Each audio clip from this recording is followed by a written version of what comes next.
எனக்கு ஆரம்பத்துலேருந்தே அப்ரிஹென்ஷன். செந்தில் பாலாஜி வரும்போது இந்த ட்ரையல் ஜென்மத்துக்கும் நடக்காது அப்படின்றது எனக்கு தெரியும். இன்னொன்று செந்தில் பாலாஜி ஆங்கிலேருந்து பாருங்கள், நீங்கள் பாட்டுக்கு ட்ரையல் நட்டி அவர் திருப்பி ஜெயிலுக்கு அனுப்பிங்க, போய் லூஸ் அந்த அவர். ஸோ அந்த ட்ரையலை சபோட்டாஜ் பண்ணுவார்ன்றது தெரியும். ஆனால் ஒரு முதல்வராக இப்படிப்பட்ட ஊழலை செய்தவரை, நாமே ஊழல்வாதி என்று குற்றம் சாட்டிய ஒரு நபரை மீண்டும் அமைச்சரவையில் தியாகி, நெருக்கடி நிலை காலத்தில் கூட, நெருக்கடி நிலை காலத்தில் இந்திய ஜனநாயகத்துக்காக குரல் கொடுத்து சிறை சென்றார்கள் இல்லைங்களா? எமர்ஜென்சியில் ஜெயிலில் இருந்தவங்களாம் இவர்கள் உட்பட. இவங்களை என்ன ஊழல் பண்ணிய ஜெயிலுக்கு போனாங்க? ஸ்டாலின் எதுக்கு ஜெயிலுக்கு போனார்? நெருக்கடி நிலை காலத்தில் கூட இல்லாத வகையில் செந்தில் பாலாஜி சிறை சென்றால்னா அவர் ஸ்டாலின் திருட்டிட்டு ஜெயிலுக்கு போனாரா?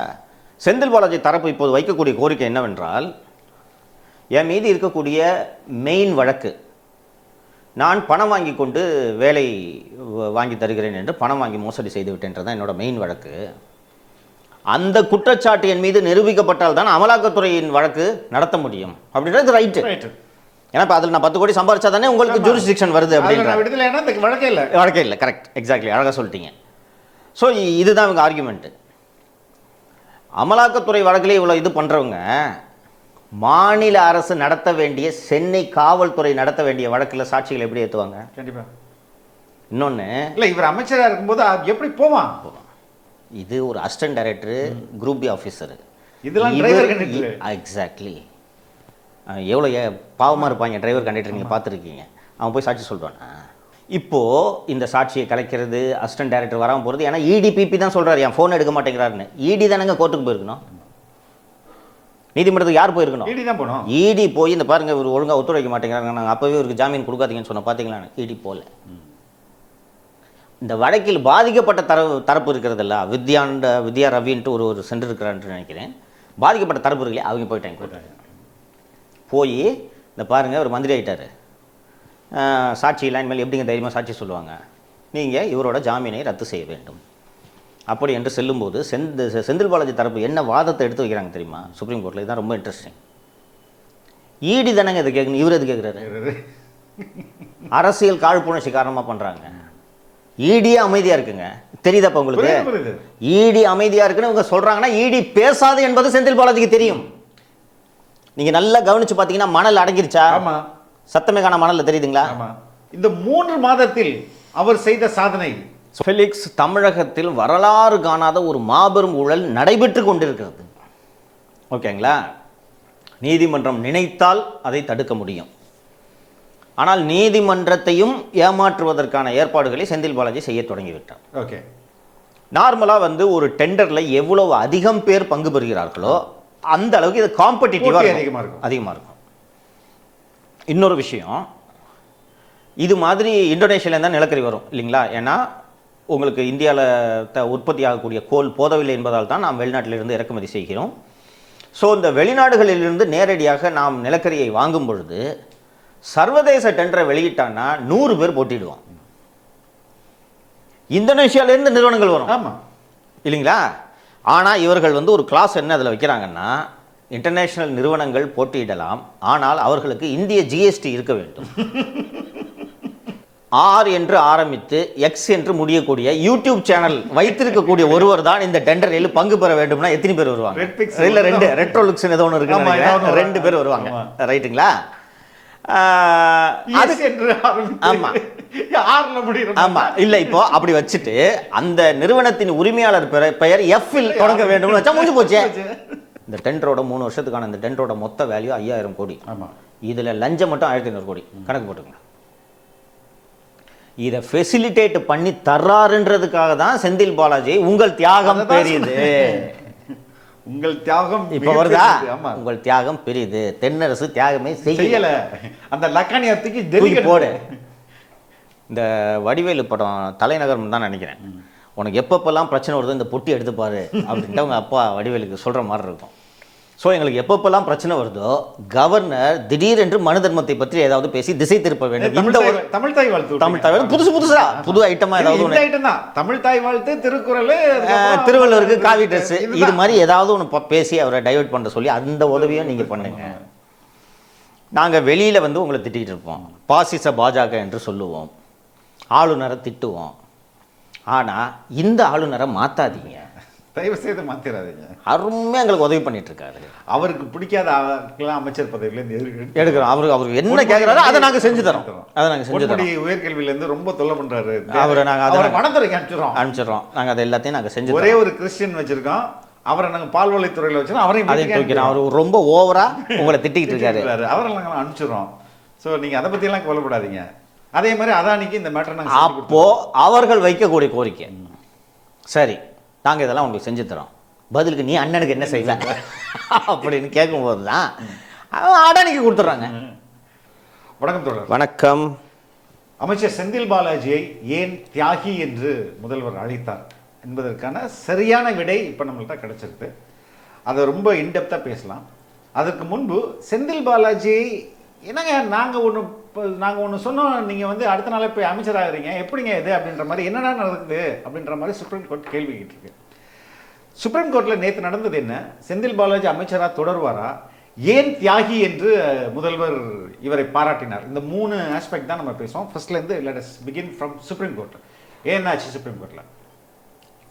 இந்த நேச்சர் எப்பொழுதுமே ஒரு விஷயத்தை பேலன்ஸ் பண்ணுன்றதை நான் வந்து உறுதியாக நம்புகிறேன். இன்றைக்கி நம்ம அதை விரிவாக பேச போகிறோம்.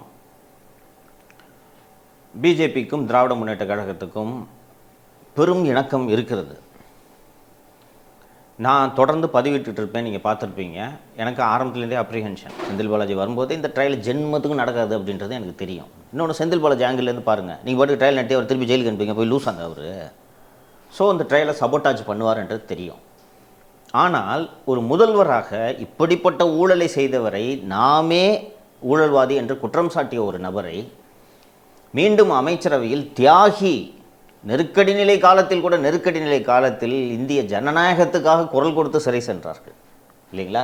எமர்ஜென்சியில் ஜெயிலில் இருந்தவங்களாம் இவர்கள் உட்பட. இவங்களை என்ன ஊழல் பண்ணிய ஜெயிலுக்கு போனாங்க? ஸ்டாலின் எதுக்கு ஜெயிலுக்கு போனார்? நெருக்கடி நிலை காலத்தில் கூட இல்லாத வகையில் செந்தில் பாலாஜி சிறை சென்றால்னா அவர் ஸ்டாலின் திருடிட்டு ஜெயிலுக்கு போனாரா? இவர் திருடிட்டு ஜெயிலுக்கு போகிறாரு. அவரை போய் தியாகி, உங்கள் தியாகம் பெரிது என்று ஏன் வரவேற்றார்னு நீங்கள் கேட்ட மாதிரி பலருக்கும் இந்த சந்தேகம் இருந்தது. அதற்கான விடையெல்லாம் நம்ம பார்க்க போகிறோம். ஸோ அந்த நேச்சர் பேலன்ஸ் பண்ணணும்னு சொன்னேன்ல, ஃபெலிக்ஸ் விசிபிளாக இந்த ட்ரையலை சபோட்டாஜ் பண்ணுறதுக்கான வேலைகளை செந்தில் பாலாஜி தொடங்கி விட்டார். விசிபிளாக தெரியுது. எப்படி? இப்போது யாரோட ஃபஸ்ட்டு 2 விட்னஸ் போக 3வது விட்னஸ் அமலாக்கத்துறையோட விசாரணை சென்னை அமர்வு நீதிமன்றத்தில், சிறப்பு நீதிமன்றத்தில் நடைபெற்று கொண்டிருக்கிறது. அதில் சாட்சியம் அளிக்க வேண்டியவர் மணிவண்ணன் என்ற தமிழக அரசின் தடயவியல் துறையின் உதவி இயக்குனர், அசிஸ்டன்ட் டைரக்டர். அவர் தான் வந்து இந்த கம்ப்யூட்டர், ஃபோனு, பென்ட்ரைவு இதெல்லாம் சோதனை செய்து அறிக்கை தர வேண்டியவர். அவர் வந்து செப்டம்பர் மாதம் சாட்சியம் அளிக்க வர வேண்டும். செப்டம்பர் மாதம் அவர் வந்து சாட்சியம் அளித்து விடுகிறார். அதற்கு பிறகு செந்தில் பாலாஜி தரப்பில் அவரை குறுக்கு விசாரணை செய்ய வேண்டும். அந்த ஸ்டேஜில் போய் மணிவண்ணன் அப்ரோச் பண்ணி கோர்ட்டுக்கு வராதுன்னு சொல்லிடுறாங்க. மணிவண்ணன் ஒரு கவர்மெண்ட் சர்வெண்ட்ன்றது நீங்கள் மறந்துடக்கூடாது. செந்தில் பாலாஜி யார்கிட்ட பேசுவார்? ஹோம் செக்ரட்டரிகிட்ட பேசுவார், ஃபாரன்சிக் சயின்ஸோட டைரக்டர்கிட்ட பேசுவார். டைரக்டர் இந்த வாய்தாக்கு போகாதேன்னு சொன்னால் அவர் என்ன பண்ண முடியும்? ஸோ அவர் வாய்தாக்கு வரல. என்னங்க ஏன் வரல அப்படின்ட்டு நீதிமன்றம் கேட்கும் பொழுது பிளட் ப்ரெஷர் அதிகமாகிவிட்டது என்று மருத்துவ சான்றுகளை கொடுக்கிறார்.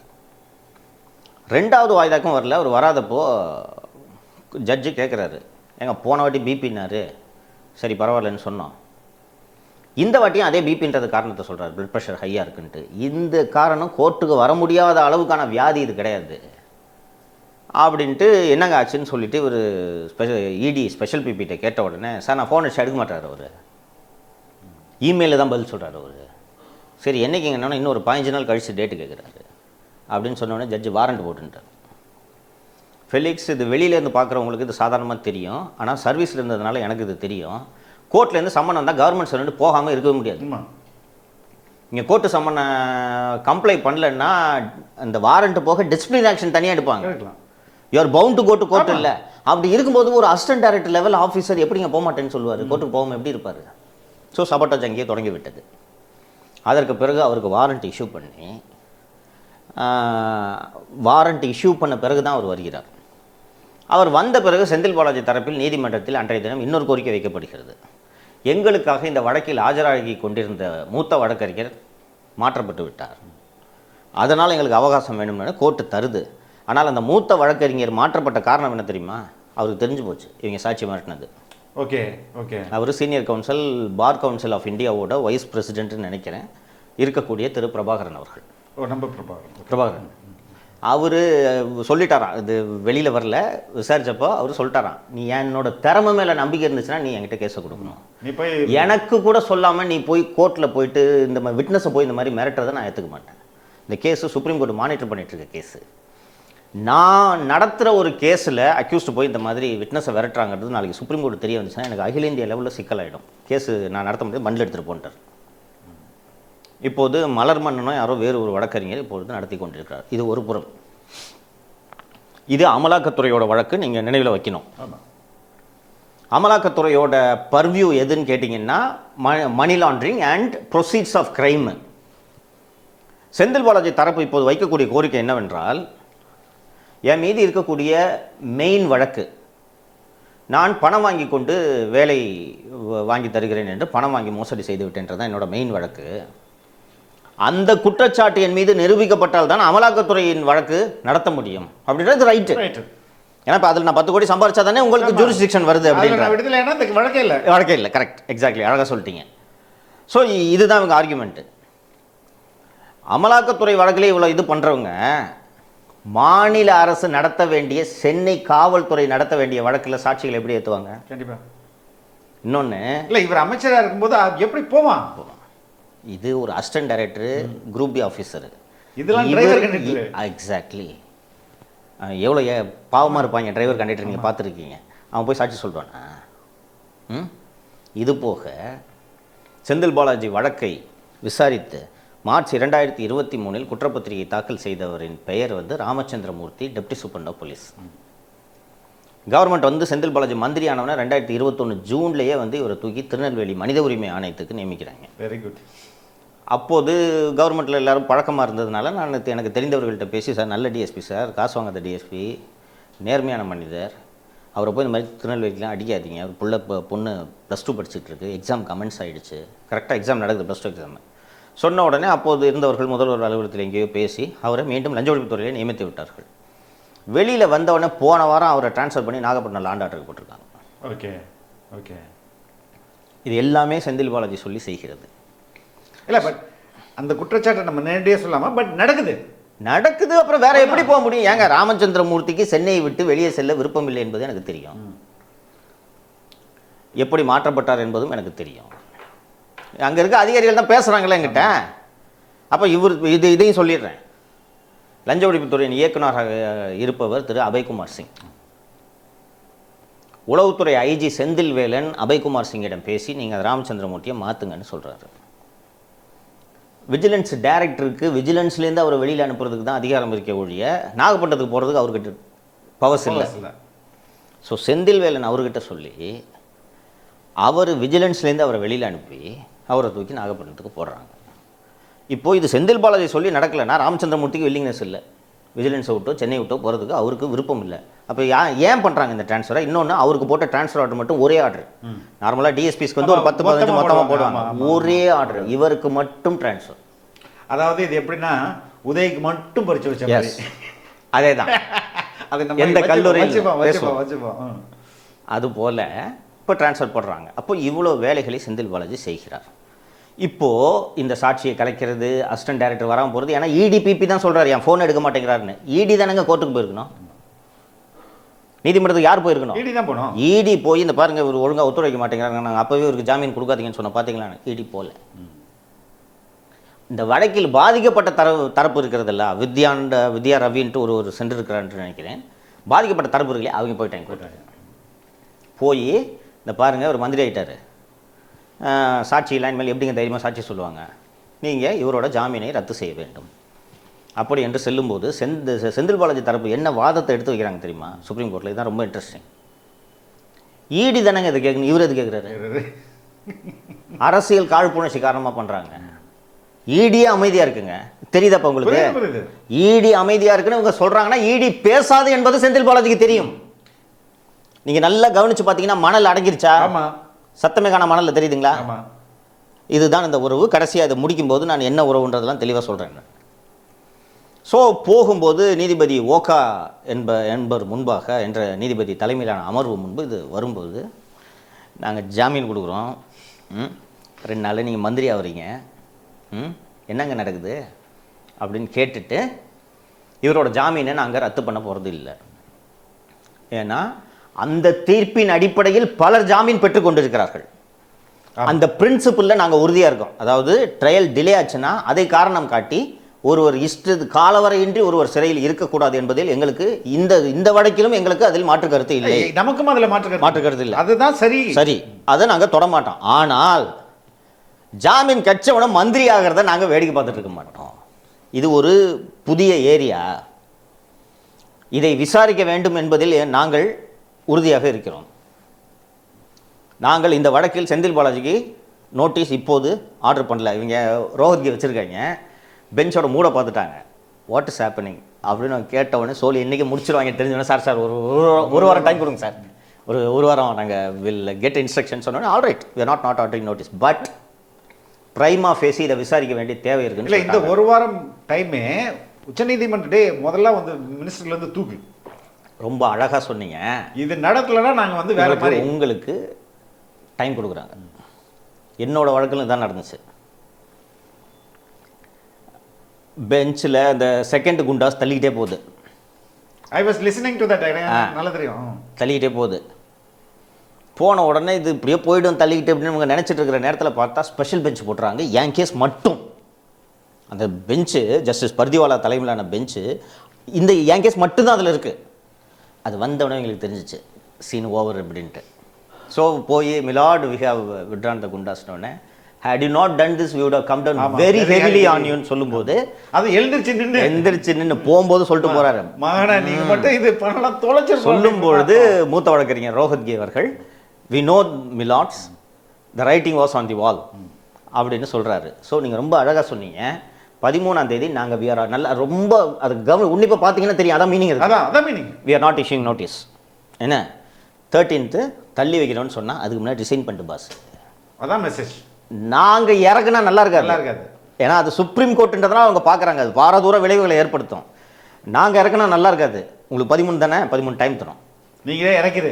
எஸ், இதான் மீனிங் இருக்கு. இவங்களுக்கு அது பற்றி எந்த கவலையும் இல்லைங்க, சந்தோஷமா இருக்காங்க.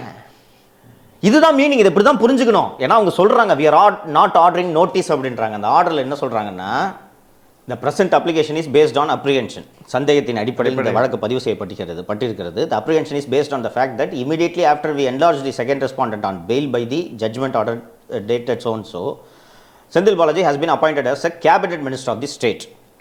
The apprehension is that considering the seriousness of the allegations against the second respondent in the predicate offences, the witnesses may not be in the frame of mind to depose against the accused. Frame of mind வராது. அச்சம் ஏற்படும்ன்றாங்க.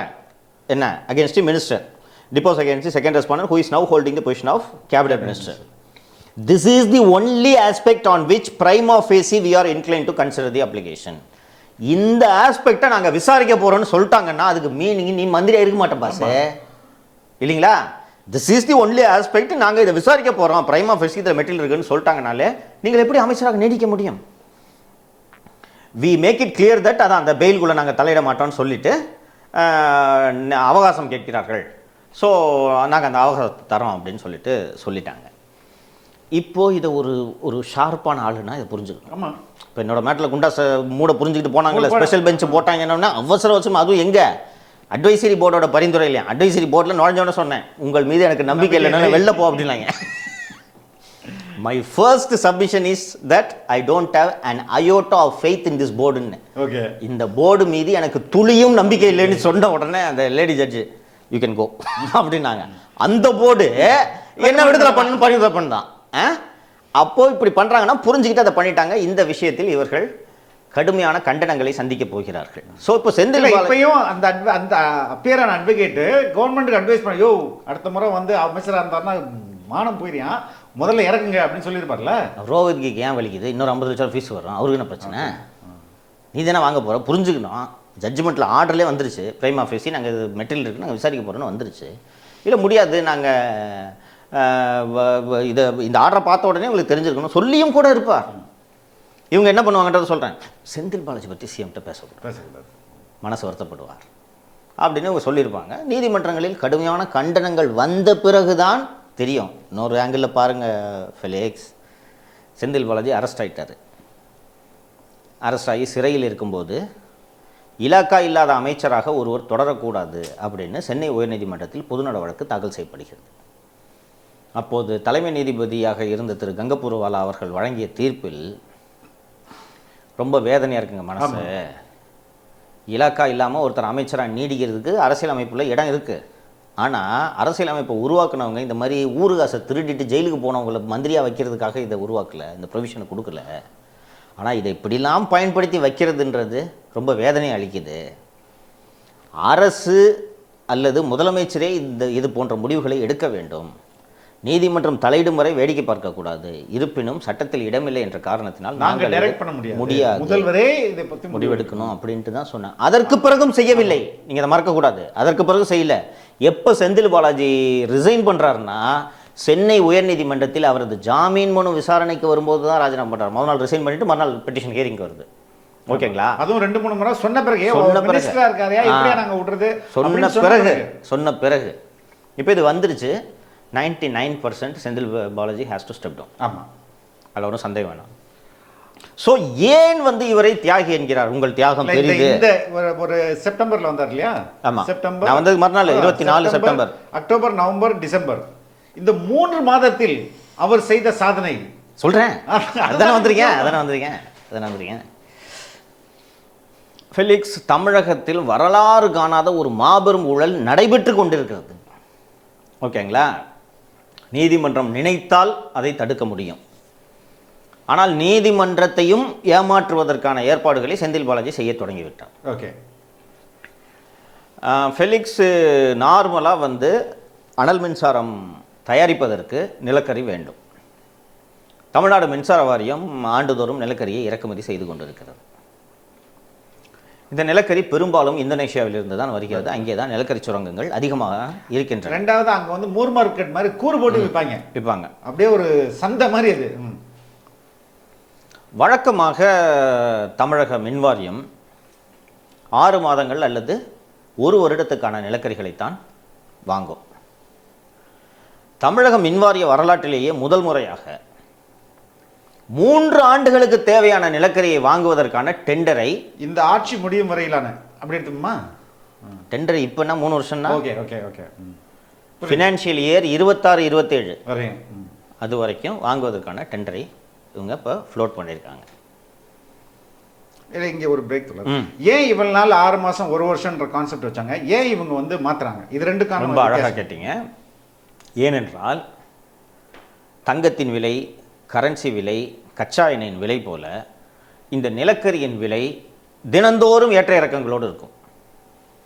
அந்த பல்வேறு சுச்சுவேஷன்கள் காரணமாக இந்த நிலக்கரி விலை ஏறும் இறங்கும். திடீர்னு ஒரு கலோரிஃபிக் வேல்யூ இருக்க நிலக்கரியோட விலை கூடும், திடீர்னு வேறொரு கலோரியோட விலை கூடும். இது போல் இது ஏற்ற இறக்கங்களோடு இருக்கும். இப்போ இன்றைக்கி நம்ம ஆர்டர் பிளேஸ் பண்ணுறோம், ஒரு வாரம் கழித்து பார்த்தீங்கன்னா ஒரு $10 அதில் குறைஞ்சா கூட லாபம் தானே. அதனால் எப்போதும் ஒட்டுமொத்தமாக கொள்முதல் செய்ய மாட்டார்கள். இங்கே தமிழகத்திலேயே தனியார் மின் நிறுவனங்கள், மத்திய அரசோட NTPCன்னு இருக்குது, நேஷனல் தெர்மல் பவர் கார்பரேஷன் இருக்குது, கோஸ்டல் எனர்ஜி என்கிற ஒரு தனியார் மின் உற்பத்தி நிலையம் இருக்கிறது. கோஸ்டல் எனர்ஜி 1200 மெகாவாட்ஸ் வச்சுருக்காங்க. இந்த கோஸ்டல் எனர்ஜி 3 நாளைக்கு 4 நாளைக்கு ஒரு வாட்டி தான் டெண்டர் விட்டு வாங்குவாங்க. 50,000 டன் வாங்குறாங்க. தமிழ்நாட்டில் TNPLன்னு ஒரு நிறுவனம் இருக்குது, நியூஸ் பிரிண்ட் காகித ஆலை. அது 2 மாதங்களுக்கு ஒரு முறை டெண்டர் விடுகிறது. கோலுக்கு இது நிலக்கரி இது பேப்பர் தயாரிக்கிறதுக்கு கோல் அவசியமாக இருக்குது, விடுகிறது. இத்தனை ஆண்டுகளாக 6 மாதங்களுக்கான நிலக்கரியை வாங்கி கொண்டிருந்த தமிழக மின்வாரியம் 3 ஆண்டுகளுக்கான நிலக்கரியை ஏன் வாங்க வேண்டும்ன்றது ஒன்று இருக்குது. ஸோ இப்போது இந்த டெண்டரில் என்ன நடக்குதுன்றதை நம்ம பார்த்துட்டோம்னா ஏன் வாங்குறாங்கன்றதை நம்ம புரிஞ்சுக்கலாம். நார்மலாக ஒரு டெண்டரில் எவ்வளவு அதிகம் பேர் பங்கு பெறுகிறார்களோ அந்த அளவுக்கு இது காம்படிட்டிவாக அதிகமாக இருக்கும். இன்னொரு விஷயம், இது மாதிரி இந்தோனேஷியாவில் தான் நிலக்கரி வரும் இல்லைங்களா? ஏன்னா உங்களுக்கு இந்தியாவில் உற்பத்தி ஆகக்கூடிய கோல் போதவில்லை என்பதால் தான் நாம் வெளிநாட்டிலிருந்து இறக்குமதி செய்கிறோம். ஸோ இந்த வெளிநாடுகளிலிருந்து நேரடியாக நாம் நிலக்கரியை வாங்கும் பொழுது சர்வதேச டெண்டரை வெளியிட்டான்னா 100 பேர் போட்டிடுவோம். இந்தோனேஷியாவிலேருந்து நிறுவனங்கள் வரும். ஆமாம் இல்லைங்களா? ஆனால் இவர்கள் ஒரு கிளாஸ் என்ன அதில் வைக்கிறாங்கன்னா, இன்டர்நேஷனல் நிறுவனங்கள் போட்டியிடலாம், ஆனால் அவர்களுக்கு இந்திய ஜிஎஸ்டி இருக்க வேண்டும். அப்போ யார் போட்டியிட முடியும்? ஜிஎஸ்டி, இந்திய ஜிஎஸ்டி உள்ளவங்க ஒரு சப்சிடியரி ஒன்று இங்கே உருவாக்கி ஜிஎஸ்டி வாங்கி பிஸ்னஸ் பண்ணுறவங்க தான் பண்ண முடியும். அப்போ அடானி தான் வருவார், வேற யார் வருவாங்க? ஸோ இங்கேயும் இந்த நிலக்கரியை இதை இம்போர்ட் பண்ணி, இந்தோனேஷியாலேருந்து இம்போர்ட் பண்ணி பல்வேறு இடங்களுக்கு சப்ளை செய்யக்கூடிய நிறுவனங்கள் இருக்கின்றன. ஸோ இந்த டெண்டரில் கண்டிஷன் ஃபிக்ஸ் பண்ணும்போது தான் டெண்டரை வந்து இவங்களோட வசதிக்கு ஏற்றாற் போல் ஷேப் பண்ணுவாங்க. இப்போது ஆர் என்று ஆரம்பித்து எக்ஸ் என்று முடியக்கூடிய யூடியூப் சேனல் வைத்திருக்கக்கூடிய ஒருவர் தான் இந்த டெண்டரில் பங்கு பெற வேண்டும்னா எத்தனை பேர் வருவாங்க? இல்லை, ரெண்டு ரெட்ரோலுக்ஸ் ஏதோ ஒன்று இருக்கு, 2 பேர் வருவாங்க. ரைட்டுங்களா?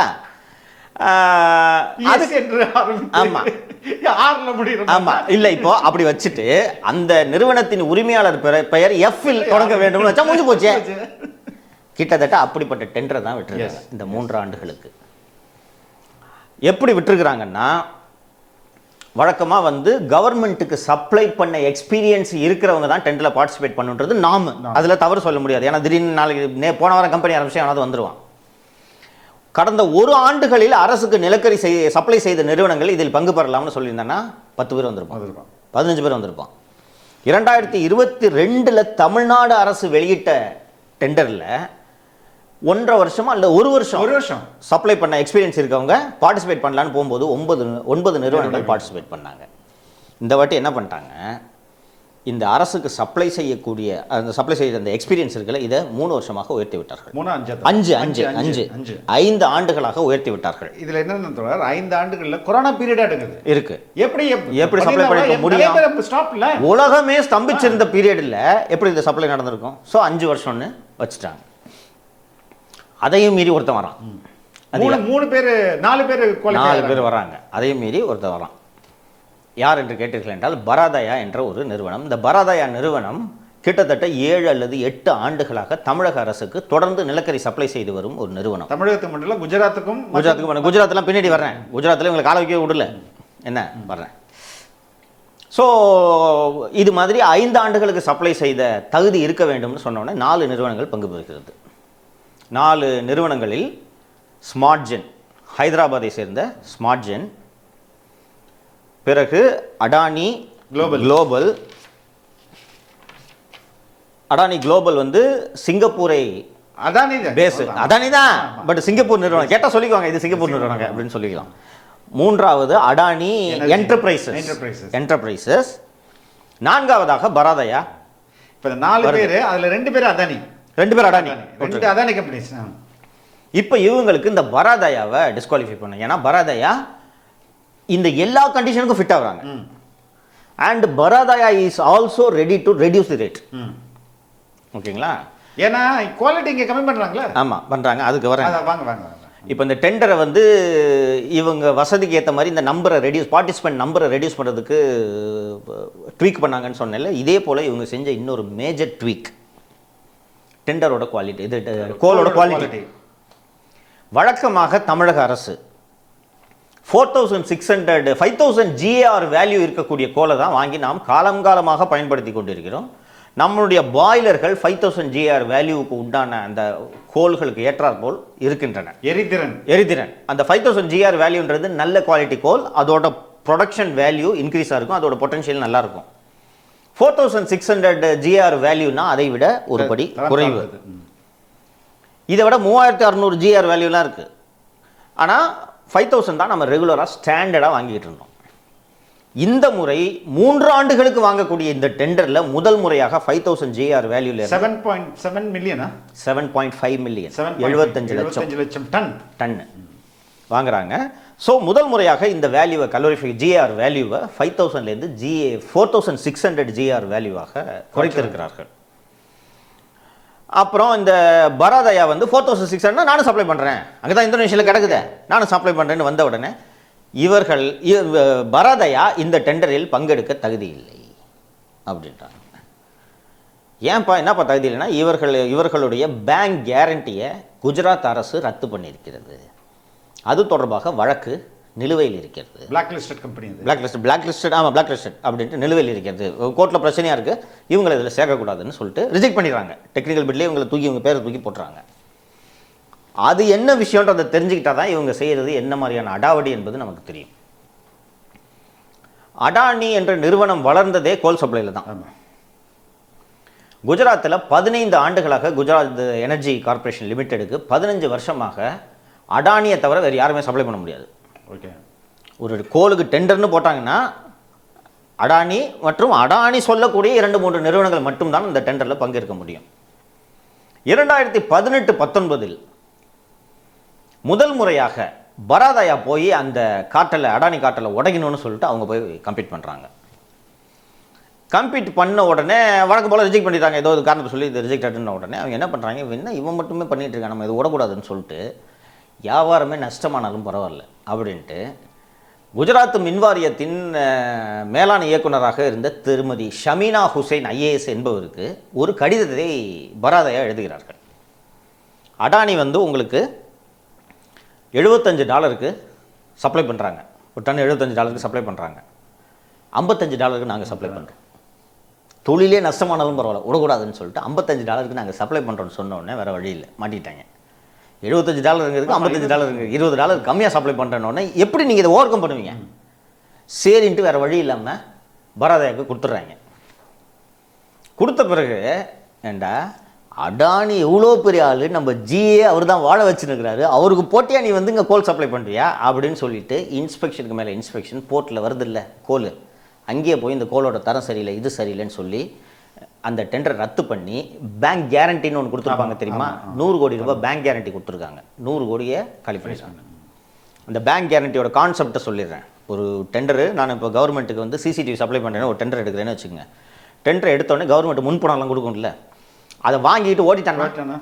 ஸோ அதற்கு பதிலாக என்ன பண்ணுவாங்க, பிஜி பேங்க் கேரண்டின்ற ஒரு அமௌண்ட்டை அந்த நிறுவனம் கவர்மெண்ட்டுக்கு கட்டிடணும். அது எஸ்க்ரோ அக்கௌண்ட்டில் போட்டு வைக்கப்படும். அப்படியே நாளைக்கு இந்த பணியை முழுமையாக செய்யாவிட்டால், அந்த நிறுவனம் சொன்னபடி செய்யாவிட்டால் அந்த பேங்க் கேரண்டியை கவர்மெண்ட் எடுத்துக்கும். அது எல்லா டெண்டர்லையும் இந்த கிளாஸ் இருக்கும். குஜராத்தில் பராதாயா சப்ளை பண்ண அந்த டெண்டரில் பேங்க் கேரண்டியோட வேல்யூ மட்டும் 100 கோடி. ஓகே. 100 கோடி எடுத்துட்டாங்க. 100 கோடி ரூபாய் இந்த எவ்வளோ பெரிய நிறுவனம் இருந்தாலும் சும்மா விட்டுருவாங்களா? அவங்க கோர்ட்டுக்கு போகிறாங்க. 100 கோடி எப்படி வெய்வ் பண்ணிங்கன்னு கோர்ட்டுக்கு போனோன்னு கோர்ட் அப்பாயிண்ட்ஸ் ஆர்பிட்ரேட்டர் பேசி என்னன்னு முடிங்கப்பான்ட்டு அந்த ஆர்பிட்ரேஷன் பெண்டிங்கு. இது எப்படிங்க தமிழக டெண்டர்லேருந்து பராதாயாவை எக்ஸ்க்ளூட் பண்ணுறதுக்கு சரியான காரணமாக இருக்க முடியும்? ஒன்று, சரி இதே பராதாயா தானே போன வருஷம் வரைக்கும் சப்ளை பண்ணிட்டு இருந்துச்சு, அப்போ இது பிளாக் லிஸ்டட்னு தெரியலையா? இப்போது இந்த வழக்கு நீதிமன்றத்தில் நிலுவையில் இருக்கிறது. பராதாயா சும்மா விடல, ஏன்பா நான் இத்தனை வருஷமும் சப்ளை பண்ணிட்டு இருந்தேன், நீ என்ன இன்னொன்று ஃபஸ்ட்டு இந்த வேல்யூவை மாற்றுற, வேல்யூவை மாற்றுற, இதெல்லாம் பண்ணிவிட்டு நீ என்ன டெண்டர்லேருந்து எப்படி எக்ஸ்க்ளூட் பண்ணுவேன்னு நீதிமன்றத்தில் வழக்கு தொடுத்திருக்கிறார்கள். அந்த வழக்கு திங்கட்கிழமை அன்று நீதிமன்றத்தில் சென்னை உயர்நீதிமன்றத்தில் விசாரணைக்கு வந்தது. வரும்போது இந்த பராதாயாவை நாங்கள் ஏன் எக்ஸ்க்ளூட் பண்ணோன்ற காரணத்தை இதில் நீங்கள் கவனிக்கணும். இது ஒரு சாதாரண டெண்டர் மேட்ரு தானே. மின்சார வாரியத்துக்கென்றே சில வழக்கறிஞர்கள் ஸ்டாண்டர்டாக இருப்பாங்க. அவர்கள் ஒருவரும் வரவில்லை. அரசின் தலைமை வழக்கறிஞர் PS ராமன் வந்தார். பராதாயா மாதிரி ஒரு ஒஸ்ட்டு கம்பெனியை உலகத்திலே பார்க்க முடியாதுங்க, ரொம்ப மோசங்க, அவங்களுக்கு கொடுத்தோன்னா மின்சார வாரியமே நெசஞ்சு போயிடுங்க அப்படின்லாம் சொன்ன உடனே வரும் 10ஆம் தேதிக்கு இந்த வழக்கு தள்ளி வைக்கப்பட்டிருக்கிறது. 10ஆம் தேதி தமிழக மின்வாரியம் நீதிமன்றத்தில் சென்று என்ன சொல்லும் என்பதை நான் சொல்கிறேன், இப்போவே சொல்கிறேன். இப்போது பராதாயாவை ஒதுக்கிட்டு அடானிக்கு டெண்டர் கொடுக்கணும், ரைட்டுங்களா? இப்போ கோர்ட்டு இந்த பேப்பர்ஸ் எக்ஸாமின் பண்ண ஆரம்பிச்சாங்கன்னா அவங்களுக்கு தெரிஞ்சிடும். ஆமாம். இன்னொன்று விஷயத்தையும் இப்போவே அட்வான்ஸாக சொல்கிறேன். கோர்ட்லேயே பராதாயா அடானி கொடுக்கறத விட நான் $2 கம்மியாக கொடுக்குறேன்னு சொல்லுவாங்க. குஜராத்தில் என்ன பண்ணாங்களோ அதை பண்ணுவாங்க. பண்ணால் என்ன பண்ணுவாங்க, கோர்ட் என்ன பண்ணுவோம், துட்டு மிச்சமாத கூடிய கன்சிடர் பண்ணுங்கன்னு சொல்லுவாங்க இல்லைங்களா? அதற்கு முன்னதாக என்ன ஆகும் என்பதை சொல்கிறேன். செந்தில் பாலாஜி மின் உற்பத்தியை குறையுங்கள் என்று உத்தரவிடுவார். ஓகேங்களா? கோர்ட்டில் இந்த மேட்ரு விசாரணைக்கு வர்றதுக்கு முன்னாடி அங்கங்கே பவர் அவுட்டேஜ் ஏற்படும். செய்தித்தாளெல்லாம் இந்த செய்தியாக வரும். கோர்ட்டில் போயிட்டு இவர் PS Raman, மிலார்ட்ஸ் we are having a power shortage. என்ன ஏன் ஷார்ட்டேஜ்? கோல் ஷார்ட்டேஜ். அதுக்கு என்ன பண்ணணும், நீங்கள் தான் டெண்டரை பிடிச்சி வச்சுருக்கீங்கல்ல அப்படின்னோடனே நீதிமன்றம் பொதுமக்கள் அவதிப்படுவதை நீதிமன்றம் இதை பார்த்தா கிளியர் கட் கேஸ் தொடருது. கிளியர் கட் கேஸ் அதுக்கு தாங்க. நீங்கள் அந்த நேரத்தில் ஒரு பெரிய பவர் ஷார்ட்டேஜ் ஆச்சுன்னா நீதிமன்றம் பொதுமக்களின் அவதியை தான் கருத்தில் கொள்ளும். ஏன்ப்பா ஏதாவது பண்ணிக்கப்பா, இது அரசின் கொள்கை முடிவு, நாங்கள் இதில் தலையிட மாட்டோம், நீங்கள் டெண்டரை ஃபைனலைஸ் பண்ணு, ஸோ இந்த டெண்டரை எப்படி முடிவெடுக்கலாம் என்பதை மின்சார வாரியத்திற்கே நாங்கள் அவர்கள் முடிவுக்கு விட்டு விடுகிறோம். ஆனால் விரைவில் முடிவெடுக்க வேண்டும் நீதிமன்றம் சொல்லும். பராதாயை ஒதுக்கி விட்டுட்டு அடானி கொடுப்பாங்க. சரி, இப்போ இந்த பராதாயை தள்ளி விட்டாங்களா? மீதி 3 பேர் இருக்காங்களே டெண்டரில். யார் யார் என்று பார்த்தால் ஸ்மார்ட்ஜெட், பிறகு Adani global and Adani enterprises. இதில் அடுத்து என்ன நடக்கும்னு சொல்லிடுறேன். இந்த அடானி இது ஸ்மார்ட்ஜென் யாரோடது என்றால் ஆந்திராவைச் சேர்ந்த பரத் ரெட்டி என்பவர் தான் இந்த ஸ்மார்ட்ஜென் நிறுவனத்தின் பின்னணியில் இருக்கிறார்.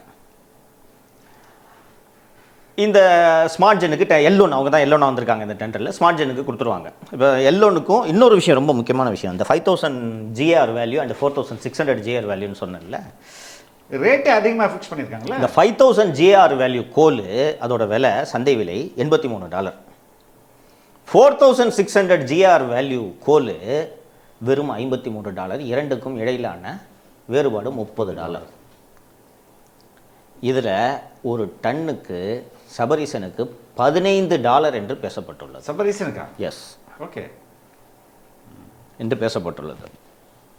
இந்த டெண்டரை இந்த பரத் ரெட்டின்னு சொன்னேன்ல ஸ்மார்ட்ஜென், அவருக்கு பின்னணியில் இருக்கக்கூடியது யார் என்றால் முதல்வர் குடும்பத்துக்கு நெருக்கமான சுஜய் ரெட்டி என்பவர் தான் அதன் பின்னணியில் இருக்கிறார். மொத்தம் 3 பேர் இந்த டெண்டரின் மூளையாக இருந்து செயல்பட்டு கொண்டிருக்கிறார்கள். 1 பரத் ரெட்டி, 2 சுஜய் ரெட்டி, 3வது தமிழகம் அறியாத ஒரு புதிய கேரக்டர் டாக்டர் விஜய்.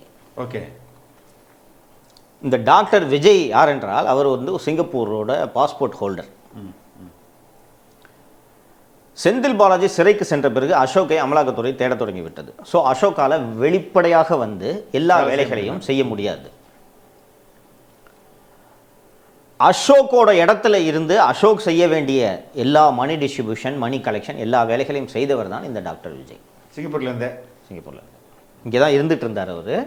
அண்ட் அசோக்கை தேட தொடங்கியதுடன் அடுத்து நம்மகிட்ட தான் வருவாங்க, நம்ம தான் அசோக் வேலையை பார்த்துட்ருக்கோன்னு சொல்லிட்டு அவர் இப்போது சிங்கப்பூர் போயிட்டு சிங்கப்பூர்லேருந்து இப்போ ஆப்ரேட் பண்ணிட்டு இருக்கார். அமலாக்கத்துறை நினைத்தால் இதை உடனடியாக தலையிட முடியும், செய்யலாம். அவங்க தான் தெரியுது, கிளியர் கட் ஆயிடுச்சுங்க. ஸோ இதற்கு பிறகு என்ன நடக்கிறது என்றால், இந்த டெண்டரை இப்போது வேல்யூ சொன்ன டிஃப்ரென்ஸு $83 இருக்குது, எங்கே இருக்குது $53 எங்கே இருக்குது.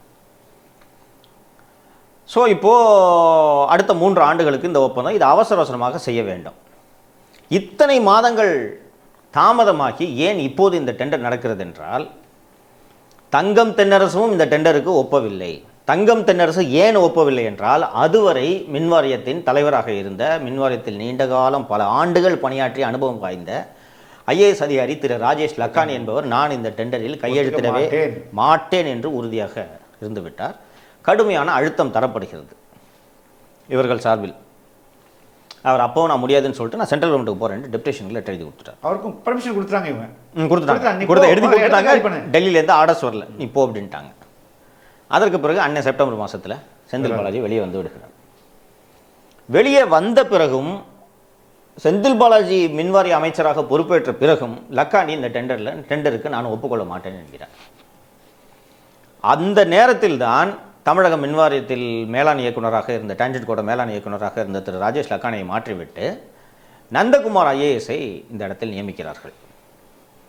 தமிழகத்தின் நிதித்துறை செயலாளராக திரு உதயச்சந்திரன் அவர்கள் இருந்து கொண்டிருக்கிறான்றதை நம்ம பார்க்குறோம். தமிழக நிதி நிலைமை கடும் நெருக்கடியை சந்தித்து கொண்டிருக்கிறது. இப்படி இருக்கும்போது எவ்வளவு குறைவாக செலவு பண்ணுமோ அவ்வளோ குறைவாக தான் செலவு பண்ணணும். 3 ஆண்டுகளுக்கு நீங்கள் டெண்டர் போடுறீங்கனாலே அரசுக்கு மிக அதிகமான செலவினங்கள் ஏற்படும் என்பது உதயச்சந்திரனுக்கு தெரியும்.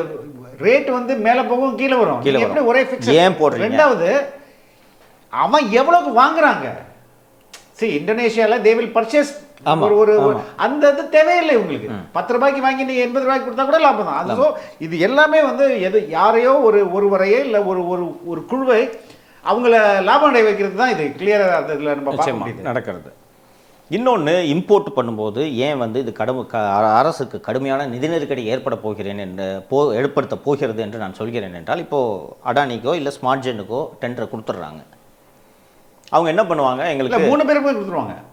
ஆமாம், ஸ்மார்ட்ஜென் 3 பேருமே பிரிச்சுப்பாங்க. நான் இவ்வளோ, நீ இவ்வளோ, நமக்குள்ளே பிரிச்சுக்கலாம். இதில் எல்லோனுக்கு ரோலே இல்லை, அதையும் சொல்லிடுறேன். எல்லோனுக்கு ரோலே இல்லை. நார்மலாக டெண்டர்ஸில் என்ன நடக்கும்னா, நீங்கள் எல்லோனா வருவீங்க, நான் L2 வருவேன். L1க்கும் L2க்கும் இடையில கடுமையான விலை வித்தியாசம் இருக்கும். ஓகேங்களா? சட்டப்பூர்வமாகவே வேற வழி இல்லாமல் இருக்கிறதுலேயே விலை குறைவு என்பதால் நீங்கள் L1க்கு தான் கொடுக்கணும். ஃபார் எக்ஸாம்பிள் L1 வந்து $50 வச்சுக்கோங்க, L2 $75 இருக்கும், L3 $80 இருக்கும். ஆன் ரெக்கார்டு வந்து L1 $50 இருக்குன்றதுனால சட்டப்படி நீங்கள் L1க்கு தான் கொடுத்தாகணும். கொடுத்த ஆர்டர்ஸ் எல்லாம் இஷ்யூ பண்ண உடனே L1 வந்து சார் என்னால் சப்ளை பண்ண முடியலன்னு கை வைக்கணும். அப்போ புது டெண்டர் விட முடியாது. ஸோ நீங்கள் என்ன பண்ணீங்க, அடுத்து யாருப்பா L2 கொடுங்கன்றீங்க. 50க்கும் 75க்கும் எவ்வளோ வித்தியாசம் இருக்குது? $25. இதுலேயும் அதான் நடக்க போகுது. Smart gen just he's a name lender. அப்புறம் நான் இந்த இம்போர்ட் சொல்லிட்டு இருந்தேன், கோல் இம்போர்ட் நீங்கள் பண்ணுறது எவ்வளோ ஹெவியாகும் தமிழக அரசுக்கு பட்ஜெட் செலவு பண்ணுது. இப்போது கோல் இம்போர்ட் பண்ணணும்னா அந்த இம்போர்ட் பண்ணுற நிறுவனத்துக்கு எல்சின்னு ஒன்று கொடுக்கணும், லெட்டர் ஆஃப் கிரெடிட் கொடுத்தாகணும். LC is as good as a demand draft, bank guarantee, demand draft. இங்கே பணம் இருந்தால் தான் வங்கி உங்களுக்கான எல்சியை கொடுக்கும். இப்போ இவங்களோட திட்டம் என்னன்னா, ஆர்டர் வந்து ஸ்மார்ட் ஜென்னுக்கோ அடானி என்டர்பிரைசஸ்க்கோ கொடுத்தவுடன் they will encash the LC in Singapore. Okay, சிங்கப்பூரில் தான் டாக்டர் விஜய் இருக்கார்ல, மொத்த பணத்தை வித்ட்ரா பண்ணி இவங்களுக்கு சேர வேண்டிய $15 கமிஷனை முதலில் பிரிப்பதற்காகத்தான் இவ்வளவு வேகமாக இந்த டெண்டரை செய்து கொண்டிருக்கிறார்கள். நீங்கள் ஒரு கப்பல் அரௌண்டு 120 கோடி ஆகணும்னு வச்சுங்க, மாதத்துக்கு 3 கப்பல் வந்துச்சுன்னா என்னாச்சு கணக்கு? இந்த டெண்டரோட 3 வருஷத்துக்கான இந்த டெண்டரோட மொத்த வேல்யூ 5000 கோடி. ஆமாம், இதில் லஞ்சம் மட்டும் 1500 கோடி கணக்கு போட்டுக்கங்க. இதை ஃபெசிலிட்டேட் பண்ணி தர்றாருன்றதுக்காக தான் செந்தில் பாலாஜி உங்கள் தியாகம் பெரியது, உங்கள் தியாகம் இப்போ வருதா, உங்கள் தியாகம் பெரியது, தென்னரசு தியாகமே செய்யல, அந்த லக்கானியை தூக்கி தூக்கி போடு. ஸோ இவர் இந்த நந்தகுமார் இந்த விஷயத்தில் நம்ம ராஜேஷ் லக்கானியையும் தென்னரசையும் பாராட்டி தானே சொல்லுவாங்க. பாராட்டி தான் ஆகணும். நான் எனக்கு ஒன்றும் அதில் மறுப்பு இல்லையா. Lakhani is a sharp man. என்னைக்கா இருந்தாலும் இது அவருக்கு தெரியுங்க. ஏங்க 8 வருஷமாக இருந்தாலும் இபிலே தாங்க இருக்கார் Lakhani. It's a nice man. 8 வருஷமாக இபிலே தான் இருக்கார். அவருக்கு அப்போ இபிலே இருக்கிறாருன்னா அந்த கோல் இம்போர்ட்டை பற்றி அத்துப்படி அவருக்கு 3 வருஷம் வாங்குறதுக்கு டெண்டர் போடுறாங்கன்னா அது தெரிஞ்சு போச்சு. இன்னொன்று ஜிஆர் வேல்யூ எதுக்கு மாற்றுறீங்க அவருக்கு தெரியாதா? 7 வருஷமாக அவர் இருக்காரு. 7 வருஷமாக 5000 ஜிஆர் வேல்யூ வாங்கிட்டு இருந்த ஒரு மின்வாரியம் திடீர்னு 4600 ஜிஆர் வேல்யூ ஏன் வாங்குறாங்கன்ற கேள்வி தெரியும். இது பெரிய ஸ்கேமர் தெரிஞ்சதுனால தான் என்னை உற்று சாமி அப்படின்ட்டு அவர் போகிறாரு. தென்னரசும் அதே மாதிரி. ஆமாம், தென்னரசுக்கு இதில் ஸ்டேக்ஸே இல்லைன்னு வச்சுங்க, எது சொன்னாலும் அவர் கேட்டுக்குவார், அவ்வளோதான். ஸோ அதற்கு அடுத்தபடியாக பார்த்தீர்கள் என்றால் இப்போ இந்த எல்சி வந்து என்கேஷ் பண்ணுவாங்கன்னு சொன்னேன். 90% சிங்கப்பூரில் என்கேஷ் பண்ணுவாங்க. சிங்கப்பூர்லேருந்து தான் இந்த குடும்பத்துக்கு தேவையான பிரைபு டிஸ்ட்ரிபியூட் ஆக போகுது. கலெக்ஷன் அண்ட் டிஸ்ட்ரிபியூஷன் அங்கே தான் நடக்க போகுது. ஸோ இங்கே நீங்கள் எல்சி அனுப்பிச்சிங்கன்னா டாக்டர் இன்னொன்று இந்த எல்சி போதில்லை, பேமெண்ட் போதில்லை, இந்த பேமெண்ட் எல்லாம் வாங்கி இந்த கோல் கம்பெனிஸ்க்கு சப்ளை அண்ட் டிஸ்ட்ரிபியூஷனை பண்ணுற நிறுவனத்தை தான் டாக்டர் விஜய் சிங்கப்பூரில் நடத்தி கொண்டிருக்கிறார். ஓகே, அவர் ஃபேம் தான் அந்த பணத்தை வாங்கி கொடுக்கும், ஃபினான்ஷியல் ஃபேம்னு வச்சுங்க. அங்கே வாங்கி இவர் கொடுத்துட்டாருன்னா இவங்க 4600 ஜிஆர் வேல்யூ சப்ளை பண்ண போகிறது இல்லை, 3600 ஜிஆர் வேல்யூ தான் அவங்க சப்ளை பண்ண போகிறாங்க. கொள்ள லாபம். சரி, இப்போது அது எப்படி சங்கர் 4600 ஜிஆர் வேல்யூ இருக்குது, 3600 ஜிஆர் வேல்யூ இருந்துச்சுன்னா கண்டுபிடிச்சிட மாட்டாங்களா அப்படின்னு சொன்னால் போர்ட்டுகள் மொத்தமும் யாருக்கிட்ட இருக்குது? இல்லை, ஆஃபீஸர் போய் செக் பண்ணா தானே. ஆஃபீஸர் போய் செக் பண்ண ஒன்று. இன்னொன்று போர்ட்டு யார் கண்ட்ரோலில் இருக்குது? அடானி கண்ட்ரோலில் இருக்குது. நீங்கள் யார் அங்கே செக் பண்ண போகிறா? சாம்பிள் எடுப்பீங்க, இவ்வளோ சாம்பிள் எடுத்து செக் பண்ணுவீங்க. சாம்பிளுக்கு கொடுக்கறதுக்குன்னு 4600 ஜிஆர் வேல்யூ உள்ள கோலை கொஞ்சம் வச்சிருப்பான். இல்லை, நீங்கள் என்ன மொத்த கோலையுமா செக் பண்ண முடியும்? தெர்மல் ஹவுஸில் வந்த பிறகு கூட செக் பண்ணிக்க, 5000 கூட கொடுக்குறோம். இதுதான் பிளான், இந்த ஸ்கீம் தெரியுதுங்களா? ஸோ இவங்களுக்கு 4600 ஜிஆர் வேல்யூ கூட சப்ளை பண்ணுறதுக்கான ஐடியாவே கிடையாது. ஏன்னா இதில் எல்லாமே இன்வால்வ் உங்களுக்கு தெரியுதுங்களா? இது கோலை இம்போர்ட் பண்ண வேண்டிய இம்போர்ட்டரான டான்ஜெட் கோ இன்வால்வ்டு, அண்டு சப்ளை பண்ணக்கூடிய அடானி இன்வால்வ்டு, அண்ட் இந்த கோல் வரக்கூடிய போர்ட்டில் அடானியோடது. அப்படி இருக்கும்போது இதை நீங்கள் கிராஸ் செக் பண்ணுறதுக்கு எங்கேயுமே ப்ரொவிஷன் இல்லை. இன்னொன்று, நீங்கள் 4600 ஜிஆர் வேல்யூ தான் யூஸ் பண்ணீங்களா, 3600 ஜிஆர் வேல்யூ தான் யூஸ் பண்ணீங்களான்றதை வெரிஃபை பண்ணுறதுக்கு there is no provision. போட்டு எரிச்சிட்டேன்னு என்ன பண்ணுவீங்க நீங்கள்? இந்த ஸ்கீமை புஷ் பண்ணுறதுக்காகத்தான் இவ்வளவு வேகமாக செந்தில் பாலாஜி இந்த துறையின் அமைச்சராக்கி அவருக்கு தியாகி பட்டம் கொடுத்து இதையெல்லாம் செய்து கொண்டிருக்கிறார். இப்போது உங்களுக்கு இன்னொரு கேள்வி வரும். 7-8 வருஷமாக பராதாயை தானே சப்ளை பண்ணிட்டு இருந்தாங்க. அதானி கொடுக்க வேண்டிய இந்த $15 பராதாயை கொடுக்க மாட்டாங்களான்னா கொடுப்பாங்க. அதில் ஒன்றும் சந்தேகம் இல்லை, கொடுப்பாங்க. அவங்களுக்கு கொடுக்க ரெடியாக தான் இருப்பாங்க. இன்னும் அவர்கள் புனிதர்கள் குஜராத்தில் சப்ளை பண்ணதுனால அவர்கள் மகாத்மா காந்தி வழிவந்தவர்கள் எல்லாம் அல்ல. அவங்க $15 கொடுக்கலான்னு நாங்களும் கொடுக்குறோங்கன்ட்டு அவங்க தயாராக இருப்பாங்க. ஏன் இப்போது அடானி ஸ்மார்ட் ஜென் வந்து நேம் லெண்டர்னு சொல்லிட்டேன். நீங்கள் ஸ்மார்ட் ஜென்னை பிக்சர்லேருந்து எடுத்துருங்க, நீங்கள் சும்மா டுபாகூர் கம்பெனி இது விட்டுருங்க. ஏன் இப்போது பரதயாவிடமிருந்து அடானிக்கு இது மாற வேண்டும் என்றால், அப்போது தான் செப்டம்பர் மாதம் முதல்வர் ஸ்டாலின் அவர்கள் மோடியை சந்தித்து 2 மணி நேரம் என்ன பேசினார் என்பதை நீங்கள் பின்னோக்கி சென்று பார்க்க வேண்டும். இல்லை, இந்த ரெட்ரோஸ்பெக்டில் பார்த்தா நிறைய விஷயங்கள் இதுக்கு ஃபேவராக தான். நேற்றைக்கு முன்தினம் எல்லாம் பார்த்தீர்கள் என்றால், அமைச்சர்கள் தங்கம் தென்னரசு போய் நிதியமைச்சரை பார்க்குறாரு, ஒரு திரு கே நேரு அவர்கள் சென்று பார்க்கிறார். கடந்த வாரம் அமைச்சர் திரு பெரிய கருப்பன் போய் மோடியை பார்க்குறாரு. இந்த திடீர் போன்ஹாமி எப்போ ஸ்டார்ட் ஆகுதுன்னு கேட்டிங்கன்னா, NDA 3லேருந்து ஸ்டார்ட் ஆகுதுன்றது உங்களுக்கு தெரியும். நான் ஏற்கனவே சொல்லியிருக்கேன், எப்போவுமே வந்து பிஜேபி மாதிரி ஒரு பெரிய கட்சி நிச்சயமாக ஒரு பிளான் பி வச்சுக்கிட்டே இருக்கும். திடீர்னு சந்திரபாபு நாயுடு முறுகிக்கிறாரு, ஓகேங்களா, பீகார் முறுகிறாரு, நிதிஷ் முறுகிக்கிறாரு. முறுகிட்டா ஐயோ அப்பா போயிட்டாங்கப்பா விடுங்கப்பா நாங்கள் போகிறோம் அப்படின்னு போகிற ஆளாவீங்க. இன்னொன்று ஒரு அரசியல் கட்சி அப்படி இயங்க முடியாது. அந்த பிளான் பி தான் டிஎம்கே. செந்தில் பாலாஜியை நாங்கள் அமைச்சராக்க போகிறோம், எனது மகனை துணை முதல்வர் ஆக்க போகிறோம். நீங்கள் இதை ஸ்மூத்தாக ஃபெசிலிட்டேட் பண்ணுறதுக்கு நீங்கள் எங்களுக்கு கவர்னர்கிட்ட சொல்லி உதவி செய்யணும். அது போக கவர்னருக்கு கூடுதலாக நீங்கள் ஒரு வேலையை கொடுக்கணும். இந்த வடிவேலு படம் தலைநகரம் தான் நினைக்கிறேன், உனக்கு எப்பப்பெல்லாம் பிரச்சனை வருதோ இந்த பொட்டி எடுத்துப்பாரு அப்படின்ட்டு அவங்க அப்பா வடிவேலுக்கு சொல்கிற மாதிரி இருக்கும். ஸோ எங்களுக்கு எப்பப்பெல்லாம் பிரச்சனை வருதோ கவர்னர் திடீரென்று மனு தர்மத்தை பற்றி ஏதாவது பேசி திசை திருப்ப வேண்டும். இந்த ஒரு தமிழ் தாய் வாழ்த்து, தமிழ் தாய் வாழ்த்து புது ஐட்டமாக ஏதாவது ஒன்று, தமிழ் தாய் வாழ்த்து, திருக்குறள், திருவள்ளுவருக்கு காவி ட்ரெஸ், இது மாதிரி ஏதாவது ஒன்று பேசி அவரை டைவர்ட் பண்ண சொல்லி அந்த உதவியும் நீங்கள் பண்ணுங்க. நாங்கள் வெளியில் வந்து உங்களை திட்டிகிட்டு இருப்போம், பாசிச பாஜக என்று சொல்லுவோம், ஆளுநரை திட்டுவோம். ஆனால் இந்த ஆளுநரை மாற்றாதீங்க, தயவு செய்து மாற்றிடாதீங்க. அருமையாக எங்களுக்கு உதவி பண்ணிட்டு இருக்காரு. அவருக்கு பிடிக்காத ஆட்கள்லாம் அமைச்சர் பதவியிலேருந்து எடுக்கிறோம். அவருக்கு என்ன கேட்குறாரோ அதை நாங்கள் செஞ்சு தரோம். அதை நாங்கள் செஞ்சு தரோம். உயர்கல்வியிலேருந்து ரொம்ப தொல்லை பண்ணுறாரு அவரை நாங்கள் அதை வனத்துறைக்கு அனுப்பிச்சிடறோம். நாங்கள் அதை எல்லாத்தையும் நாங்கள் செஞ்சு ஒரே ஒரு கிறிஸ்டியன் வச்சிருக்கோம், அவரை நாங்கள் பால்வளைத்துறையில் வச்சிருக்கோம், அவரையும் அதை தூக்கிறோம். அவர் ரொம்ப ஓவராக உங்களை திட்டிக்கிட்டு இருக்காரு, அவரை நாங்கள் அனுப்பிச்சிடுறோம். ஸோ நீங்கள் அதை பற்றியெல்லாம் கவலைப்படாதீங்க. அதே மாதிரி அதானிக்கு இந்த மேட்டர் நாங்கள் அப்போது அவர்கள் வைக்கக்கூடிய கோரிக்கை, சரி நாங்கள் இதெல்லாம் உங்களுக்கு செஞ்சு தரோம், பதிலுக்கு நீ அண்ணனுக்கு என்ன செய்வேன் அப்படின்னு கேட்கும்போது தான் அடானிக்கு கொடுத்துட்றாங்க. இதுதான் டீலு. நான் ஏற்கனவே சொன்னேன், பரதயாக்கும் அடானிக்கும் ஒன்றும் பெரிய வித்தியாசம்லாம் கிடையாது. பரதயாவும் இவங்க கொடுக்குற $15 இதே 4600 தானே வேணும் உனக்கு, அண்ணன்ட்டு இருக்குது, நான் தர்றேன் 4600 வாங்கிக்க, 4600 GR வேல்யூ இருக்கிறத வாங்கிக்கிங்க, $12 தரோம், $13 தரோம் அப்படின்றத அவங்களும் தரதுக்கு தயாராக இருப்பாங்க. ஆனால் பிஜேபி இதை இன்சிஸ்ட் பண்ணுது. இந்தியாவில் தெர்மல் பவர் என்று ஒன்று மேனுஃபேக்சர் பண்ணால் அதை அடானி தான் பண்ணணுன்றது தான். இல்லை அப்படி தெர்மல் மட்டும் இல்லை, பவர்னாலே எனர்ஜினாலே அடானி. அது கிரீன் எனர்ஜியாக இருக்கட்டும், கோல் எனர்ஜியாக இருக்கட்டும், அடானி. அண்ட் இந்தியாவில் அடானியோட சப்சிடிரியாக மட்டும்தான் நீங்கள் தொழில் செய்ய முடியுன்ற நிலைமை உருவாக்கி விட்டது. நீங்கள் பல்சஸ்ஸு ஸ்பைசஸ் எல்லாம் இம்போர்ட் பண்ணுறது கப்பல் வழியாக போட்டு வழியாக தானே வரணும். ஸோ இது போக இந்த கோல் இம்போர்ட் போக எதெல்லாம் அடானி இன்ட்ரெஸ்ட் இருக்கோ அதெல்லாம் நீங்கள் செஞ்சு தரணும். அண்டு செகண்டரியாக இங்கே இந்த டிஎம்கே பிஜேபி டீலில் இந்த டெண்டர் போக அடுத்தது காட்டுப்பள்ளி போர்ட் எக்ஸ்பேன்ஷன். ஆமாம், இப்போ காட்டுப்பள்ளி போர்ட்டை வந்து அடானி தான் நடத்திட்டு இருக்காங்க. அதோட எக்ஸ்பேன்ஷனுக்கு பர்மிஷன் கொடுக்குறோம். நெக்ஸ்ட் வந்து பரந்தூர் கிரீன்ஃபீல்டு ஏர்போர்ட்டு. ஏற்கனவே அடானி சொன்னபடி SECI நிறுவனத்திடம் 1600 மெகாவாட், அது நம்ம பேசணும், ஒரு 400 கோடி அதில் மட்டும் லஞ்சம்ட்டு பேசணும்.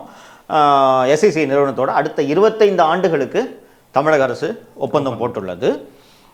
இதுதான் இதோட சம்மன். நீதிமன்றம் இதை ரொம்ப கீனாக விசாரிக்கணும். உங்களுக்கு இவ்வளோ ஃபேக்ட்ஸை நீங்களும் நானும் ஒரு நேர்காணலில் பேசிடலாம். Courts go by only evidence. Okay, இல்லை இது பிரைமா ஃபேசி இருக்குல்ல, இவங்க இந்த 5 வருஷத்துக்கு அந்த எக்ஸ்பீரியன்ஸ் பீரியடை வந்து உயர்த்துறது, எலிஜிபிலிட்டி அதிகபட்சம் இந்த டெண்டர் சரியில்லை ஸ்கிராப் பண்ணிட்டு ஃப்ளோட் ஆஃப் ஃப்ரெஷ் டெண்டர்னு தான் கோர்ட்டு சொல்ல முடியும். ஓகே, ப்ரோபுக்குலாம் எப்படி சொல்ல முடியும்? இன்னொன்று அப்படி சொன்னாலே போதும், அதுதான் சொல்ல முடியும். Still they'll find some loophole to exclude பரதயா. அதில் எனக்கு சந்தேகமே இல்லை. குஜராத்தில் என்ன நடந்துச்சு? இல்ல லெட் மோர் பிளேயர் ப்ளே. அப்பதானே உங்களுக்கு வந்து அது பண்ணணும். ஆனா கோர்ட் வந்து டெண்டர் நீ இப்படிதான் விடணும்னு சொல்லக்கூடாது. அதிகபட்சம் கோர்ட் வந்து மோர் பிட்டர்ஸ் வரணும், காம்படிட்டிவ்னஸை என்ஷூர் பண்ணுங்கன்றதை வேணா கோர்ட் உறுதி செய்ய முடியுமே தவிர கோர்ட் வந்து இவங்களுக்கு டெண்டர் கொடுன்றது கோர்ட் சொல்ல முடியாது.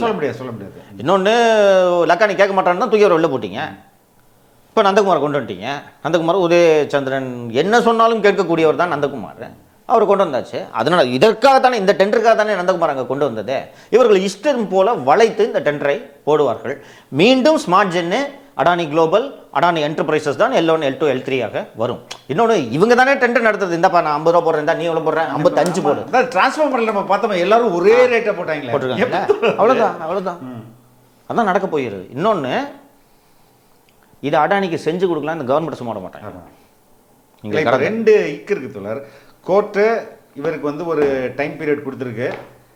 இவர் இல்லைன்னா மற்றவங்க வந்து இந்த டெண்டரை வந்து ஒத்துப்பாங்களா அப்படின்றது செயின் ஆஃப் லிங்க்ட் ஈவெண்ட்டாக இருக்குது. So let's see. இன்னொன்று இது வந்து ஒரு ஒரு ஒரு இங்கே வயலேட் பண்ண முடியாத டீல் இது. புரியுதுங்களா? நீங்கள் இன்கேஸ் நீங்கள் வந்து அடானிக்கு கொடுக்காம ஒருவேளை தமிழக அரசு பரதயாவுக்கு கொடுத்தால் மீண்டும் அமலாக்கத்துறை தன் வேலையை தொடங்கும். இதை ஃபெசிலிட்டேட் பண்ணுறதுக்காக தானேங்க செந்தில் பாலாஜியை இன்னைக்கு அமலாக்கத்துறை போய் அப்ஜெக்ட் பண்ணாமல் இருக்கு பெயில் கேன்சலேஷனுக்கு. இந்நேரம் இடியில் பெட்டிஷன் போட்டிருக்கணும். தொடக்கத்தில் நம்ம பேசணும்ல, இந்த பெட்டிஷன் யார் போட்டிருக்கணும்? எவ்வளோ வேகமாக இருந்துச்சு, அக்ரெசிவாக இருந்துச்சு இடி. ஏங்க பாருங்கள், கவர்மெண்ட் விட்னஸ் வரமாட்டாங்கங்க. அண்டு இந்த ட்ரையல் கோர்ட்டில் இதுவாவது இடி நடத்துகிற கேஸு, அங்கே அந்த ப்ரெடிகேட் அஃபென்ஸ் நடக்கக்கூடிய அந்த எம்எல்ஏ எம்பி கோர்ட்டில் ட்ரையலே கமெண்ட்ஸ் ஆகலை, சாட்சியை ஏற்ற மாட்டேங்கிறாங்க அப்படின்ட்டு இடியிலங்க போயிருக்கணும். ஏங்க இன்னும் அசோக் கண்டுபிடிக்கல இடி? அதானே ஏன் கண்டுபிடிக்கல? சரி, ரொம்ப வேகமாக நாமளும் நிறைய விரிவாக பேசியிருக்கான். மணல் விசாரணை என்னாச்சு? இப்போ தண்ணி வந்துருச்சு, வெள்ளம் வந்துருச்சு, ஒன்றும் பண்ண முடியாதுன்னு விட்டுருவாங்க. ஏற்கனவே போட்டு இவங்க அந்த ப்ராப்பர்ட்டியெல்லாம் அட்டாச் பண்ணாங்க. 4700 கோடின்னு ஸ்கேம்னு சொன்னாங்க. ப்ராப்பர்ட்டிஸ் அட்டாச் பண்ணாங்க. அந்த ப்ராப்பர்ட்டிஸ் அட்டாச்மெண்ட்டை நீதிமன்றம் விடுவித்து விட்டது. அதற்கு பிறகு ஏன் இடி மேல்முறையீடு செல்லவில்லை? ராமச்சந்திரன் ரத்னத்துக்கு கொடுத்த சம்மனை ரத்து பண்ணிட்டாங்க. அதை எதிர்த்து ஏன் இடி நீதிமன்றம் செல்லவில்லை? ரெடிகேட் அஃபென்ஸே இதில் இல்லைங்க, இடி உள்ளே வரக்கூடாதுன்ட்டு தமிழக அரசு தரப்பு வாதி இருக்கிறது. ஏன் அமலாக்கத்துறை அதை எதிர்க்கவில்லை?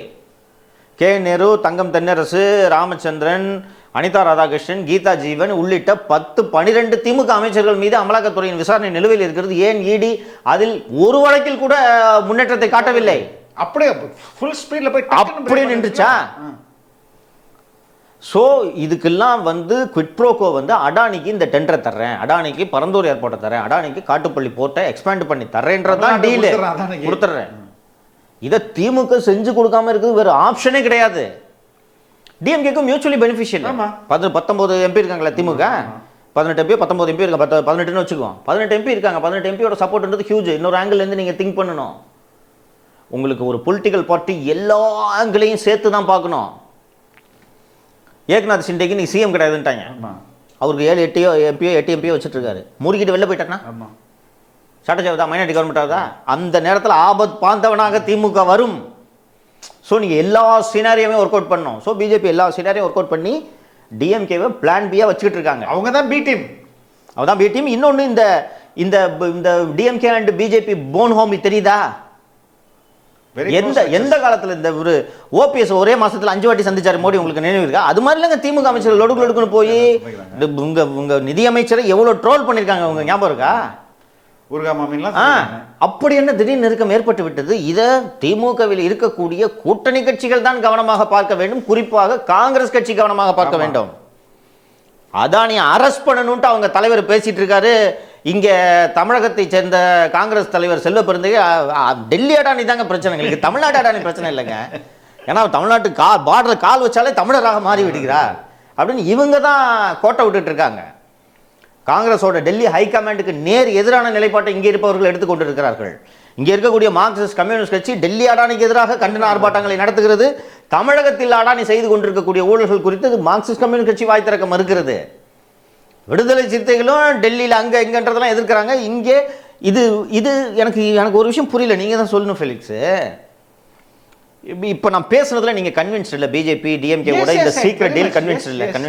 இது எப்படிங்க நம்மை விட அரசியல் கற்றறிந்த இந்த தலைவர்களுக்கு ஏன் புரியவில்லை? நான் இப்போ கூட்டணி வந்து ஏங்க நாங்கள் இனிமேல் நான் ஸ்டாலின் பேச மாட்டேங்கலாம் சொல்லலை, குறைந்தபட்ச கண்டனம். ஏங்க என்னங்க தமிழ்நாடு பேர் வந்திருக்குங்க, நியூயார்க் நீதிமன்றத்துல இருக்குங்க, அசிங்கங்க அப்படின்ற மாதிரி யாராவது ஒருத்தர் வாய்ப்பு ஏன் பேசலன்றது எனக்கு புரியவே இல்லை. உங்களுக்கு திட்டமிட்ட சதின்னு கூட சொல்லலாம்ல, ட்ரம்ப் அரசு திட்டமிட்ட சதி அப்படின்னு கூட சொல்லுங்க. உங்களுக்கு நீங்க செய்தியே எனக்கு காதுல கேட்காத மாதிரி எப்படிங்க இருக்கிறீங்க? மக்கள் பார்த்துக்கிட்டு இருக்காங்களே உங்களை, அப்படியே மக்கள் வந்து உங்களோட நிலைப்பாடு சரி என்று ஏற்றுக்கொள்வார்கள் என்று எப்படி நினைக்கிறார்கள்? Cut out from DMK. ஆமா. And they should join with another party. ஏங்க ஆப்ஷனாங்க இல்ல இவங்களுக்கு ஆப்ஷனா இல்ல? ஏன் பேச கூட மறுக்கிறாங்கன்றது எனக்கு உள்ளபடியே புரியல. நீங்க இன்னைக்கு இப்போ சிபிஐ எடுத்துக்கிட்டா, சிபிஎம் எடுத்துக்கிட்டா, தமுமுக எடுத்துக்கிட்டா, விடுதலை சிறுத்தைகள் எடுத்துக்கிட்டா, காங்கிரஸ் எடுத்துக்கிட்டா, திமுகவின் பாவங்களுக்கெல்லாம் இவர்கள் சிலுவை சுமப்பதற்கு சொல்லும் ஒரே காரணம் பாசிச பாஜக எதிர்ப்பு. இன்னைக்கு அவங்க கூட்டணியில இருக்காங்கன்றது ரெண்டாவது உண்மையிலே சொல்றேன். இது மாதிரி செய்திகள் வெளில வந்ததானே தோழர் பரபரப்பாகும். ஆமா, இதை வரது இல்லையே. அப்பதானங்க நீங்க திமுகவை செக்கில் வைக்க முடியும். போய் செல்வி ஜெயலலிதா 2015 செம்பரம்பாக்கம் ஏரியை திறந்து விட்டுட்டாங்கன்ட்டு என்னென்ன பேச்சு பேசுனாங்க திமுக. நீங்க தென்பண்ணில 1,60,60,000 அதே மாதிரி போய் 7 மணி திறந்து விட்டுருக்கீங்களே, ஆடு மாடுலாம் அடிச்சுக்கிட்டு போயிட்டு ஜனங்க தெருவில் நிற்கிறாங்க. போய் உதயநிதிக்கு பிறந்த நாள் கொண்டாடுறீங்களே, வெக்கமா இல்லையா உங்களுக்கு? இது கூட ஒருத்தர் இந்த கூட்டணி கட்சிகள், எனக்கு திமுக மேல கோபம் இல்லை, திமுகவின் தன்மை இப்படித்தான், அவர்கள் இப்படித்தான் நடந்து கொள்வார்கள், அவர்களோட டிஎன்ஏல இருக்கு. இந்த கூட்டணி கட்சிகள் ஏன் இப்படி மானமிழந்து நிற்கிறார்கள்ன்றதை என்னால் புரிஞ்சுக்க முடியல ஃபெலிக்ஸ். எனக்கு வியப்பா இருக்கு. நீங்கள் மக்களுக்காக கட்சி நடத்துறீங்களா, கூட்டணிக்காக கட்சி நடத்துறீங்களான்றது எனக்கு தெரியல. நீங்க எப்பவுமே மக்கள் சார்ந்து தானே நிற்க வேண்டாம். மக்கள் இன்னைக்கு தவிக்கும் போது ஆளுகிற கட்சியை நோக்கி நீங்கள் விரல் நீட்டாமல் போனால் நீங்கள்லாம் எதுக்கு தனி கட்சி நடத்துறீங்கன்றதே எனக்கு புரியல. ஸோ இப்போ இந்த பொதுவெளியில் விஷயங்களை எடுத்து வச்சுட்டோம். இது வந்து ஒரு அடானிக்காகவே இந்த tender, for the Adani, by the Adani, of the Adani என்பதுதான் இந்த டெண்டரோட ஒரு ஆமா.